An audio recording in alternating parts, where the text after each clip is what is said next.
Hello bachcho, let's see the question, and the question is that xenon has an octet electric configuration in the valence shell, but it shows variable valency with the highly electronegative elements like oxygen and fluorine. Comment. तो यहाँ पे बच्चों question में बोला जा रहा है कि जो जेनन है वैसे तो वो ऑक्टेट कॉन्फ़िगरेशन है, नोबल गैस है, लेकिन हाईली इलेक्ट्रोनेगेटिव एलिमेंट्स के साथ वो वेरिएबल वैलेंसी शो करता है, यानी कि वो कंपाउंड फॉर्म कर सकती है, ये because that is a noble gas. तो ऐसा क्यों है, तो हमें इसके ऊपर कमेंट करना है। तो चलिए बच्चों करते हैं इस क्वेश्चन को, and first of all let's see the key concept for this question. तो हमें क्या मालूम है बच्चों कि जो हमारा जेनन है,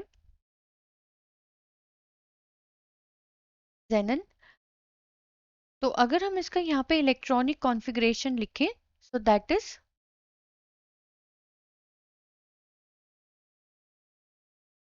is actually krypton 4d10 5s2 and 5p6। ठीक है, ये इसका इलेक्ट्रॉनिक कॉन्फ़िगरेशन होता है।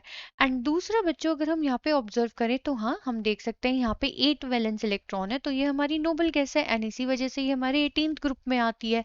ठीक है, लेकिन जो हमारी जेनन है बच्चों, अगर हम यहाँ पे बात करें 18th ग्रुप के एलिमेंट्स की, तो जो सबसे पहला एलिमेंट होता है so that is helium He, then neon, argon, krypton and then xenon.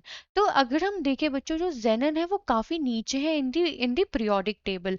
तो होता क्या है बच्चों कि ये हमारा first second third fourth fifth, तो इसका जो पीरियड है वो है that is a fifth period, ये फिफ्थ पीरियड में प्रेजेंट होती है। तो जब हम टॉप टू बॉटम मूव करते हैं in this periodic table in this group actually, तो होता क्या है दैट साइज इंक्रीजेस, और साइज इंक्रीज होने की वजह से होता क्या है बच्चों कि जेनन का जो लास्ट इलेक्ट्रॉन होता है वो कुछ रिएक्शन में इन्वॉल्व हो जाते हैं। तो xenon is having big size because it is present at the bottom in this group. ठीक है, एंड इसकी वजह से बच्चों इसकी कुछ आयोनाइजेशन एनर्जी क्रिएट हो जाती है, इट्स हैविंग आयोनाइजेशन एनर्जी।